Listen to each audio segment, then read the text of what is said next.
teman-teman, balik lagi di obrolan meja makan. Sebelumnya terima kasih ya yang kemarin sudah nonton 2 episode kita, udah like, subscribe, dan juga udah komen. Udah di-share juga. Iya, beberapa juga udah di-share. Kita apresiasi banget dan itu buat motivasi kita buat video terus. Thank you guys. Thank you. Nah sekarang kita mau ngomongin mengenai bantuan sosial selama pandemi COVID, baik itu di Amerika Serikat maupun di Indonesia. Okay. Kamu tahu sih kalau di Amerika Serikat itu ada bantuan sosial apa aja? Di Amerika itu kan sistem kebijakannya dua kan, federal dan daerah. Nah, begitupun bantuannya. Okay. Jadi ada yang bantuan dari federal dan ada bantuan dari pemerintah kota. Nah, federal dulu kali ya kita bahas ya. Federal itu dapat $1.200 per bulan. Per orang? Iya, per orang. Dan kalau di bawah 17 tahun dapatnya $500 per bulan. Wow, nah, ya lumayan. Nah, syaratnya itu yang pertama mereka harus punya SSN.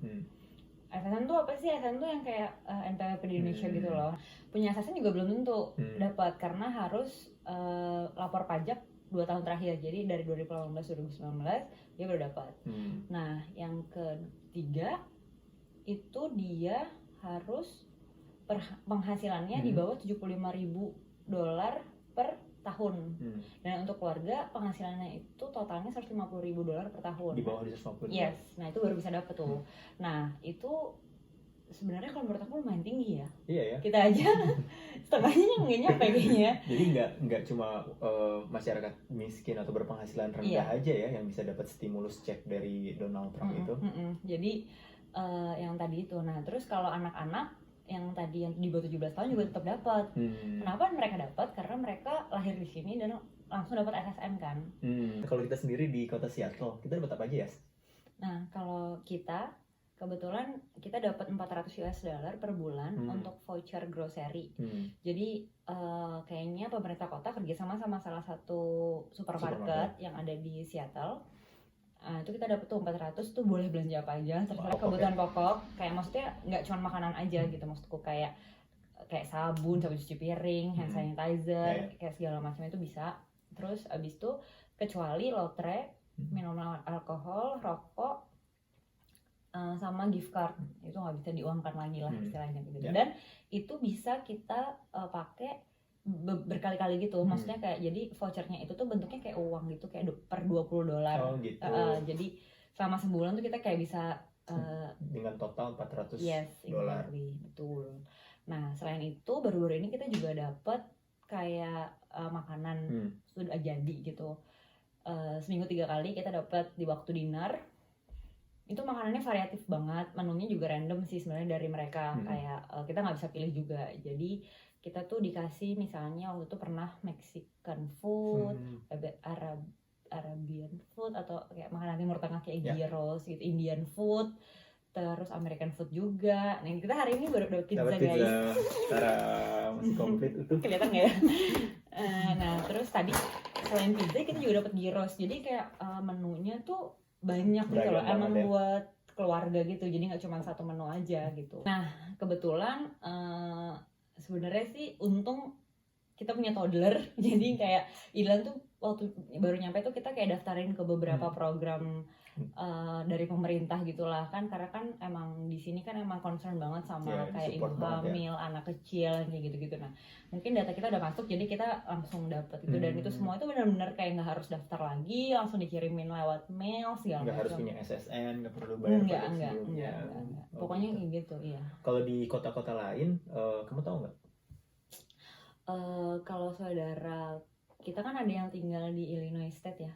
Nah, itu tepatnya di Evanston. Nah, kalau aku tanya ke dia sih, dia nggak dapat tuh kayak voucher kayak kita, kayak makanan itu nggak dapat. Tapi di kotanya itu tuh kayak ada satu tempat yang dia tuh kayak nyiapin food pantry gitu namanya. Jadi kayak bahan-bahan makanan kayak whole chicken atau kayak makanan-makanan kaleng, buah, sayur gitu, atau susu mungkin. Nah, itu tuh kita bisa ambil kayak berapapun, berapa aja gitu. Satu lagi ada temanku juga, teman kita deh, di tinggalnya tuh di Pennsylvania State, di State College tepatnya kotanya.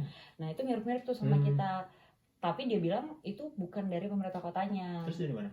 Jadi dari kayak community gitu, komunitas-komunitas kayak gereja, kayak yayasan, kayak gitu-gitu. Kalau dari Pemkotnya sama kayak federal gitu, kayak harus punya SSN dan citizen Amerika gitulah. Ada lagi nggak? Selain itu dia dapat voucher grocery juga, terus habis itu dia juga dapat dari kampusnya. Gitu. Kayak ini loh, rent apartemennya dibayarin. Lumayan banget kan, kayak $1,000 per bulan maksimal tuh. Itu kalau di Amerika Serikat. Nah, menurut kamu kalau yang di Indonesia kamu tahu nggak, kayak mungkin kamu googling atau kayak tanya-tanya orang yang gitu? aku baca-baca sih ada bantuan sosial khusus ya yang diperuntukkan selama COVID ini. Jumlah besarannya itu 600.000 per bulan. Per bulan. Okay. Per orang apa per keluarga ya? Kayaknya per keluarga deh. Per keluarga aku ya? juga sempat baca. 600.000 per keluarga. Nah, ada perbedaan tuh kalau keluarga miskin yang tinggal di Jabodetabek itu dia dapatnya 600.000 dalam bentuk sembako. Tapi kalau di luar Jabodetabek, di desa-desa gitu, di daerah-daerah itu dapatnya 600.000 dalam bentuk tunai. Nah, jadi itu yang khusus untuk selama pandemi. Nah, ada juga beberapa program sosial yang memang sudah rutin, sudah direncanakan sama pemerintah Indonesia. Karena COVID ini, kemudian besarannya dan jangkauannya ditambah. Kayak misalnya ada program Keluarga Harapan. Jumlah jangkauannya ditambah tuh, besaran angkanya yang diberikan juga ditambah. Terus ada program prakerja yang kemarin heboh gitu ya, untuk memberikan pelatihan. Sekarang jumlahnya juga ditambah, termasuk memberikan insentif bulanan gitu ya. Jadi nggak cuma masuk ke tempat pelatihannya, tapi juga dikasih kayak uang untuk buka usahanya gitu kali ya? Ya, entah buka usaha atau uang untuk menyambung hidup ketika dia kehilangan pekerjaan karena COVID. Cukup besar kok, sekitar total 3 juta sekian, 2,4-nya itu kalau nggak salah insentifnya itu. Terus 1 jutanya itu yang pelatihan yang dibayarkan kepada lembaga pelatihan online yang kemarin heboh. Ya, secara umum mirip-mirip lah, ada yang ngasih uang, ada juga yang ngasih barang gitu. Kira-kira yang efektif itu pemberian apa? Misalnya uang kah atau sembako? Tergantung ke tujuan pemberiannya itu sih. Kita mau membantu orang dalam hal apa, dalam aspek apa, dan tujuan kita memberikan itu untuk apa.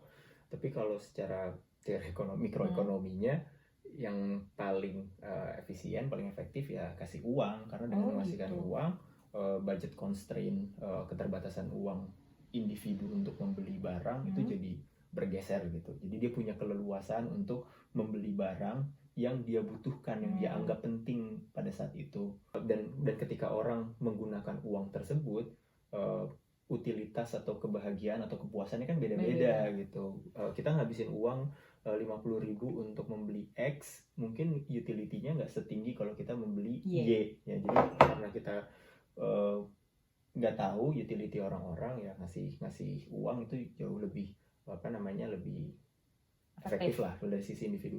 Terus kemudian ada penelitian juga tuh di Ekuador kalau nggak salah, program memberikan uang dibandingkan dengan voucher, dibandingkan juga dengan pemberian makanan, itu membuktikan bahwa negara bisa menghemat biaya distribusi pemberian bantuan sosial tersebut kalau ngasihnya uang. Dan dengan memberikan uang, anggaran negara untuk distribusi rendah, jumlah orang yang menerima bisa jadi lebih banyak.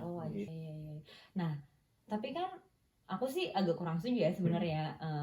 Kita juga pernah bahas itu kan, kayak nggak efektif lah, bisa aja kayak mereka belinya yang nggak penting gitu, kayak rokok atau misalnya bisa dipakai buat yang lainnya gitu, kecuali itu. Nah, ya balik lagi ke tujuan kita mau kasih itu apa ya. Kalau benar-benar untuk memberikan keleluasaan mereka untuk berbelanja sesuai dengan apa yang dibutuhkan, ya jelas uang. Tapi kalau misalnya kita merasa ada hal penting yang perlu dikasih gitu, tujuan kita untuk membantu memberikan masker gitu, karena menurut kita itu penting pada saat ini, atau kita mau memberikan bantuan dalam bentuk sembako karena kita menganggap bahwa sebagian orang ketika dia menggunakan uangnya untuk berbelanja ke pasar keluar, bahayanya dia untuk terpapar corona itu sangat tinggi. Jadi balik lagi tergantung tujuan. Tapi kalau terkait concern kamu, itu ada penelitian di Meksiko yang membantah.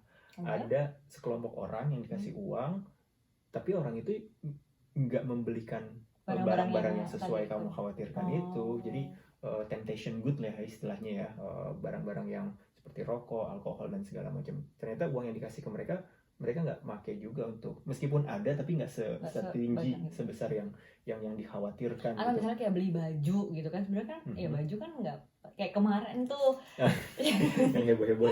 Iya. Kita sampai sempat berantem juga tuh Yeah. yang itu yang apa namanya di Bogor kalau nggak salah Yeah. kan, kayak dikasih bantuan dana terus dia malah pergi ke pasar untuk beli baju lebaran. Yeah. Kayak what, kayak lebarannya kan di rumah aja, buat apa beli baju lebaran kayak gitu. Nah itu Ya, tapi Itu mungkin gimana? tapi dari sisi individu ya ya mungkin itu kebutuhannya kali ya. utility-nya dia, kebahagiaannya Kebahagiaannya dia lebih dia. tinggi. Dan kalau kata Jeremy Bentham, ketika utility kebahagiaan itu diagregasi di jumlah total populasi Indonesia, ya itu kebijakan yang paling baik. Pun secara teori ekonomi mikro lebih efektif, lebih efisien itu kasih uang, tapi secara ekonomi politik itu nggak visible juga. Karena ada orang pasti punya pertentangan lah ketika dia memberikan bantuan, ada kekhawatiran dia memberikan temptation good, kemudian ada kekhawatiran dia tidak ya tadi menggunakan uangnya untuk berbelanja ke pasar sehingga berpotensi terpapar virus corona. Sehingga mungkin ada beberapa orang yang mikir ya udah stay di rumah aja, kita yang mengantarkan, kita yang mengirimkan kebutuhan-kebutuhan seperti sembako dan lain sebagainya. Ya, jadi balik lagi sih, tergantung tujuan kalian, tujuan kita, tujuan pemerintah dalam memberikan bantuan itu seperti apa. Dan kalau menurut aku sih yang kita dapetin dari pemerintah kota Seattle tuh pas banget sih. Dalam artian dia ngambil jalan tengah gitu, antara nggak uang nggak barang juga, dia kasih voucher untuk kita membelikan sembako, dan kita dibatasi, dilarang untuk membeli barang-barang ya temptation goods tadi seperti rokok, alkohol, lotre. Itu istilahnya liberal paternalism. Jadi kamu tuh diberikan kebebasan untuk memilih barang-barang apa yang penting, tapi kemudian dibatasi barang-barang tertentu saja yang bisa diambil. Ada beberapa barang yang dilarang gitu. Jadi itulah obrolan kita mengenai bantuan sosial yang ada di Amerika Serikat dan ada di Indonesia. Dan kalau teman-teman ada masukan mengenai topik yang perlu kita bahas, silahkan aja masukkan komen atau japri ke Ayas atau ke Coki. Oke, thank you banget ya. Bye. Bye.